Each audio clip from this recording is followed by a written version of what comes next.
എല്ലാവർക്കും news first മലയാളത്തിന്റെ പുതിയൊരു വീഡിയോയിലേക്ക് സ്വാഗതം. ക്രിക്കറ്റ് വാർത്തകൾ ആദ്യമേ അറിയാൻ ഈ ചാനൽ മറക്കാതെ സബ്സ്ക്രൈബ് ചെയ്യുക. ഇന്ത്യ സൗത്ത് ആഫ്രിക്ക ആദ്യ ടെസ്റ്റ് മത്സരം ഇന്നായിരുന്നു.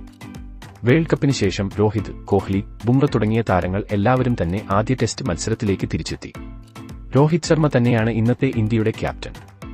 ഇന്ന് ടോസ് നേടിയ സൗത്ത് ആഫ്രിക്ക ബൌളിംഗ് ആയിരുന്നു തിരഞ്ഞെടുത്തത്. ഓപ്പണിംഗിൽ രോഹിത് ശർമ്മ ജയ്സ്വാൾ കൂട്ടുകെട്ടാണ് ഇന്ത്യൻ ഇന്നിംഗ്സ് ഓപ്പൺ ചെയ്തത്. എന്നാൽ ഇന്ത്യൻ ക്യാപ്റ്റൻ ആദ്യം തന്നെ പിഴക്കുന്ന കാഴ്ചയാണ് നമുക്ക് കാണാൻ സാധിച്ചത്.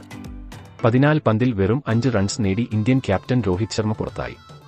റബാഡയുടെ പന്തിൽ ബർഗറിൻ ക്യാച്ച് നൽകിയാണ് രോഹിത് പുറത്തായത്. എന്നാൽ മറുവശത്ത് ജയ്സ്വാൾ 4 ഫോറുകൾ നേടി സൗത്ത് ആഫ്രിക്കയെ വിറപ്പിച്ചെങ്കിലും 9ാം ഓവറിൽ ബർഗർ ജയ്സ്വാളിനെയും മടക്കി. 37 പന്തിൽ 17 റൺസാണ് താരം നേടിയത്. വെറും ഒരു റൺസ് കൂട്ടിച്ചേർക്കുന്നതിനിടെ ഇന്ത്യക്ക് 3ാം വിക്കറ്റും നഷ്ടമായി. 3ാം നമ്പരിൽ എത്തിയ ഗിൽ ആണ് ഇത്തവണ പുറത്തായത്. 12 ബോൾ കളിച്ച ഗില്ലിന് വെറും 2 റൺസ് മാത്രമാണ് നേടാൻ സാധിച്ചത്. എന്നാൽ 4ാം നമ്പറിൽ എത്തിയ ഇന്ത്യയുടെ വിശ്വസ്ത ബാറ്റ്സ്മാൻ കോഹ്ലിയും ശ്രേയസ് അയ്യരും ചേർന്നാണ് ഇന്ത്യയെ മുന്നോട്ട് നയിച്ചത്.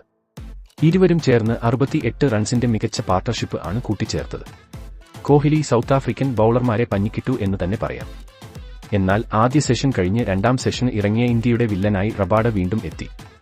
26ാം ഓവറിൽ 50 പന്തിൽ 31 റൺസ് നേടിയ ശ്രേയസ് അയ്യരെ റബാഡ പവലിയനിലേക്ക് മടക്കി പാർട്ണർഷിപ്പ് ബ്രേക്ക് ചെയ്തു. ശ്രേയസ് അയ്യർക്ക് പിന്നാലെ വിരാട് കോഹ്ലിയും മടങ്ങിയതോടെ ഇന്ത്യ ഒന്ന് പതറി. 68 പന്തിൽ 38 റൺസാണ് വിരാട് കോഹ്ലി അടിച്ചുകൂട്ടിയത്. അപ്പോൾ ഇന്ത്യയുടെ സ്കോർ 107-5. ഇന്ത്യൻ ഇന്നിംഗ്സിൽ വിരാട് കോഹ്ലി മികച്ച പ്രകടനം തന്നെയാണ് പുറത്തെടുത്തത്. പക്ഷേ ബൌളിംഗിന് അനുകൂലമായ പിച്ചിൽ കോഹ്ലിക്കും മുട്ടുകുത്തേണ്ടി വന്നു. ഒടുവിൽ വിവരം ലഭിക്കുമ്പോൾ ഇന്ത്യ 6 വിക്കറ്റ് നഷ്ടത്തിൽ 160 റൺസ് നേടിയിട്ടുണ്ട്. 250+ റൺസ് ആദ്യ ഇന്നിംഗ്സിൽ ഇന്ത്യക്ക് സ്കോർ ചെയ്യാൻ പറ്റിയാൽ കളി ഇന്ത്യ ജയിക്കും എന്ന് ഉറപ്പാണ്. നിലവിൽ രാഹുലും ഷാർദുൽ താക്കൂറും ആണ് ക്രീസിൽ.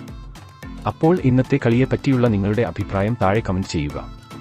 അതുപോലെ കൂടുതൽ ക്രിക്കറ്റ് വാർത്തകൾക്കായി ഈ ചാനൽ മറക്കാതെ സബ്സ്ക്രൈബ് ചെയ്യുക.